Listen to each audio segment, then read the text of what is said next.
বলেছেন, যার হক এসেছে সত্য, ওয়াজাহাকাল বাতিল, চলে গেছে মিথ্যে। ইন্নাল বাতিলা, নিশ্চয় মিথ্যে, কানা।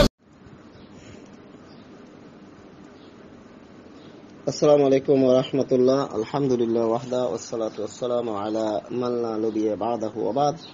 আউযু বিল্লাহি মিনাশ শাইতানির রাজীম। বিসমিল্লাহির রাহমানির রাহিম। ওয়া ক্বালা তাআলা ইন্নাল্লাহা লা ইয়াগফিরু আন ইউশরাকা বিহি ওয়া ইয়াগফিরু মা দুনা যালিকা লিমান ইয়াশা ওয়া মান ইউশরিক বিল্লাহি ফাকাদ দাল্লা দালালান বা'ীদা। ওয়া ক্বালা রাসূলুল্লাহ সাল্লাল্লাহু আলাইহি ওয়াসাল্লাম মান মাতা ইশরিক বিহি শাইয়্যা দাখালান নার, মান মাতা লা ইশরিক বিহি শাইয়্যা দাখালাল জান্নাহ। রাওয়াহুল বুখারী। আলহামদুলিল্লাহ, এক ভাই প্রশ্ন করেছেন সৌদি আরব থেকে, বশির আহমেদ, আল্লাহর হক সম্বন্ধে। আমরা দুনিয়ার মানুষের হক মোটামুটি সবাই ভালো বুঝি না, মোটামুটি পুরাই বুঝি, ভালো 16 আনা বুঝি। আমরা আল্লাহর হক সম্বন্ধে কতটুক জানি এবং কতটুক আদায় করি। আল্লাহর হকটা কি? আল্লাহর হক হলো, আল্লাহর সাথে কাউকে শিরিক করা যাবে না। আল্লাহ রাসূল সাল্লাল্লাহু আলাইহি ওয়াসাল্লাম একদিন মুআজ রাদিয়াল্লাহু তাআলা সহ যাচ্ছেন। আল্লাহ রাসূল বললেন, ইয়া মুআজ, তুমি কি জানো আল্লাহর হক বান্দার কাছে কি আর বান্দার হক আল্লাহর কাছে কি? তখন মুআজ বলল, কুলতু আল্লাহু ওয়া রাসূলুহু আলাম, আল্লাহ এবং রাসূল সাল্লাল্লাহু আলাইহি ওয়াসাল্লাম ভালো জানেন। তো রাসূলুল্লাহ সাল্লাল্লাহু আলাইহি ওয়াসাল্লাম বলল, আল্লাহর হক বান্দার কাছে তার ইবাদতে কাউকে শিরক স্থাপন করবে না, আর বান্দার হক আল্লাহর কাছে আল্লাহ পাক তাকে মাফ করে দিয়ে জান্নাত দিবে। সুবহানাল্লাহ। উভয়ের কাছে হক। হক একটা বড় কঠিন জিনিস। এইজন্য বলছে হকুল্লাহ হকুল ইবাদ। একটু হচ্ছে বান্দার হক, একটু হচ্ছে আল্লাহর হক। এখানে আল্লাহর হক বলতে কি? আল্লাহর হক বলতে আল্লাহর সাথে কাউকে শিরক স্থাপন করা, অংশীদারিত্ব করা। যে আল্লাহ বলছে আনতাজ আল্লাহ নিদ্দান ফাহুয়া খালাকাকা, অথচ যে আল্লাহ তোমাকে সৃষ্টি করছেন সে আল্লাহর সাথে তুমি অংশীদারিত্ব করছো। আল্লাহ যখন তোমাকে সৃষ্টি করছে তখন তো আল্লাহ কাউকে ডাকে নাই। এখন তুমি বড় হয়ে দুনিয়াতে আইসা এখন তুমি আল্লাহর সাথে সাহায্য ডাকছো, অন্য পীর বুজুর্গ ওলিয়া আউলিয়াকে ডাকছো। কাজে সবচেয়ে নিকৃষ্টতম অংশীদারিত্ব হচ্ছে আল্লাহর সাথে অংশীদারিত্ব করা, আল্লাহর হক হরণ করা। আল্লাহ পাক যে কথা বলছে, ইন্নাল্লাহা লা ইয়াগফিরু আন ইউশরাকা বিহি, নিশ্চয়ই এখানে আল্লাহ পাক ইন্না নুনে তাকিদ দিয়ে আল্লাহ বলছে অবশ্যই, কেন নয়, আমি ক্ষমা করব না শিরকের গুনাহ, অর্থ অংশীদারিত্ব গুনাহ, অর্থ আল্লাহর হক হরণ করা।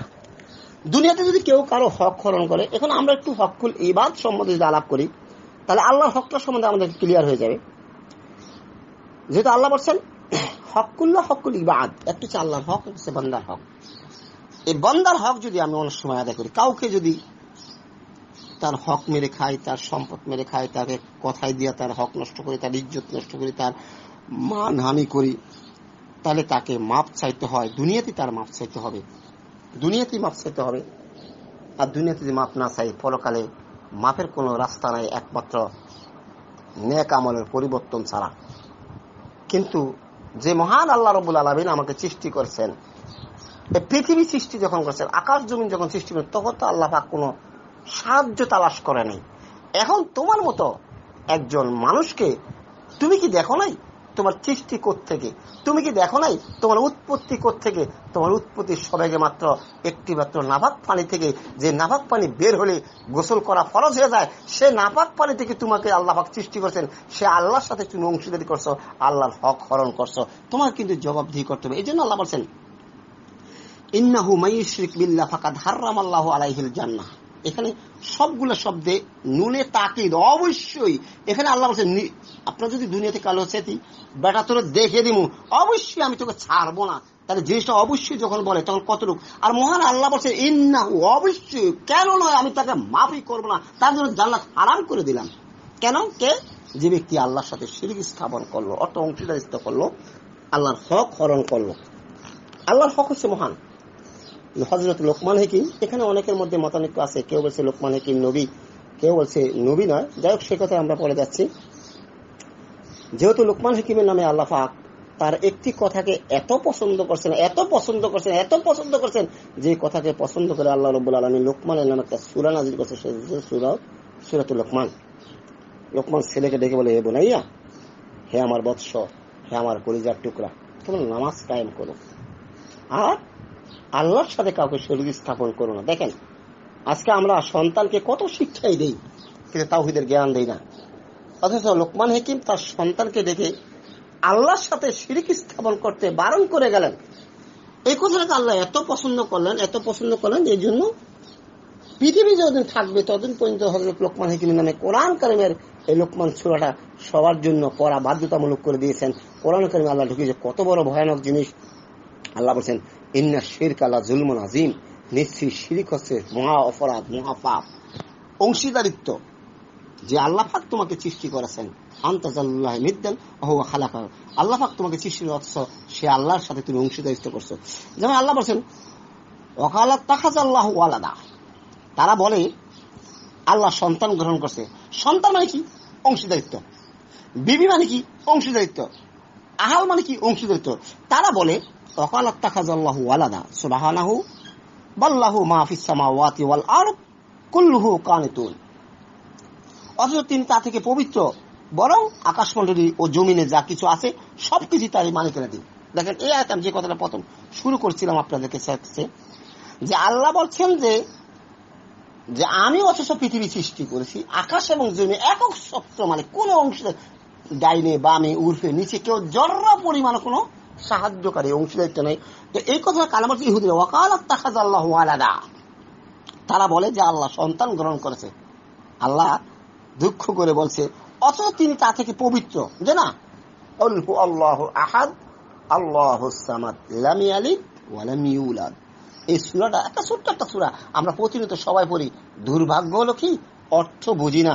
এই জন্য নামাজে যদি আমরা অর্থ সহ বুঝে পড়ি, তাহলে আপনার মনটাই থাকবো অন্যরকম। যখন আপনি কোরআন নামাজ পড়ছেন, বিসমিল্লাহির রহমানির রহিম, আল্লাহু আহাদ, বলো আল্লাহ এক, আল্লাহুস সামাদ, আল্লাহ মুখাপেক্ষীহীন। পৃথিবীতে এমন কোন রাজা বাদশাহ, এমন কোন পাওয়ার, এমন কোন শক্তি নাই যে আল্লাহর কাছে দায়বদ্ধ নাই, কিন্তু আল্লাহ দায়বদ্ধহীন। আল্লাহ কারো কাছে দায়বদ্ধ না। আল্লাহুস সামাদ লাম ইয়ালিদ ওয়া লাম ইউলাদ, আল্লাহ কাউকে জন্ম দেন না, কারো কাছে জন্ম নেন না। জন্ম দেয় মানে কি? অংশীদারিত্ব। জন্ম নেয় মানে কি? অংশীদারিত্ব। যেমন আমার সন্তান আছে, আমার সম্পদ যাই আছে, আমার বউ আছে, আমার বাচ্চা আছে, আমার ভাই, আমার মা, আমার বাপ, এর অর্থ অংশীদার। অর্থ কি? হক। আমার কাছে হক পানা। যদি আমি তোর হক না দিই, কাল কিয়ামতের মাঠে হক মারার কারণে, আত্মসাৎ করার কারণে আমার কিন্তু আল্লাহর জাহান্নামে, আল্লাহর দরবারে আযাব জবাব দিয়ে করতে হবে। আল্লাহ ইচ্ছা করলে আমাকে মাফ করবেন, কিন্তু পরের হক তো মাফ করবেন না আল্লাহ, কিন্তু পরের হক সমপরিমাণ ন্যাক পরিবর্তন করে আপনাকে যাইতে হবে, হাসরের মাঠ থেকে বিদায় নিতে হবে। ঠিক আছে? যেহেতু আল্লাহ বলছেন লাম ইয়ালিদ ওয়া লাম ইউলাদ, আল্লাহ কাউকে জন্ম দেন না, কারো কাছে জন্ম গ্রহণ করেনই নেই, তাহলে আল্লাহর অংশীদারিত্ব হতে পারে কিভাবে? আল্লাহর হক আপনি কে পাবে? কেউ কোনো হক না, আল্লাহর হক একমাত্র আল্লাহ। আল্লাহর সাথে কাউকে শিরক স্থাপন করা যাবে না। কাজে আমরা সূরা বাকারার 116 নম্বর আয়াত এই কথাটা আল্লাহ পাক স্পষ্ট করে বলেছে। যাই হোক, আমাদেরকে শিরক থেকে মুক্তি হইতে হবে। যেমন রাসূলুল্লাহ সাল্লাল্লাহু আলাইহি ওয়াসাল্লাম, মান মাতা ইউশরিক বিহি শাইয়া দাখালাল নার, যে ব্যক্তি এই অবস্থায় মারা যাবে আল্লাহর সাথে অংশীদারি করে, আল্লাহর সাথে পার্টনারশিপ সাব্যস্ত করে, যদি সেই অবস্থায় মারা যায়, দাখালাল নার।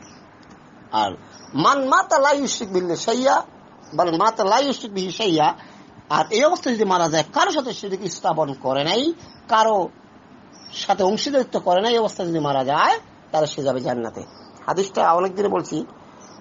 এক লোক, বনী ইসরাইলের 2 জন লোক প্রতিদিন যাচ্ছিলেন, এই অবস্থায় তাদেরকে আটকানো হলো এবং কি তাদের দেব দেবী মূর্তিকে তাদের নজরানা দিতে হবে।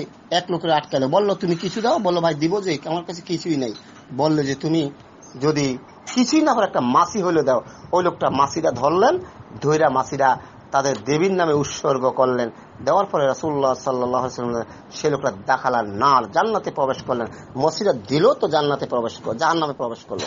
আরেক লোকটা ধরলো যে তুমি কিছু দাও, বলে আমার কাছে কিছু নাই, দিতে পারবো না। আরে বেটা একটা মাসি ধরিলে দে, বলে মাসি কেন, এই রাস্তায় এই অবস্থায় আমি আল্লাহ ছাড়া কাউকে এক পয়সা কেন একটা মাসিও দিতে পারবো না, প্রয়োজনে আল্লাহর জন্য শহীদ দিতে রাজি আছি, কিন্তু আমি একটা টাকা দিতে পারবো। রাসূলুল্লাহ সাল্লাল্লাহু আলাইহি ওয়াসাল্লাম ফাদারাবাহু, তাকে মারলো, ফাকাতালাহু, তাকে হত্যা করলো, দাখালাল জান্নাহ, লোকটা জান্নাতে চলে গেল। সুবহানাল্লাহ।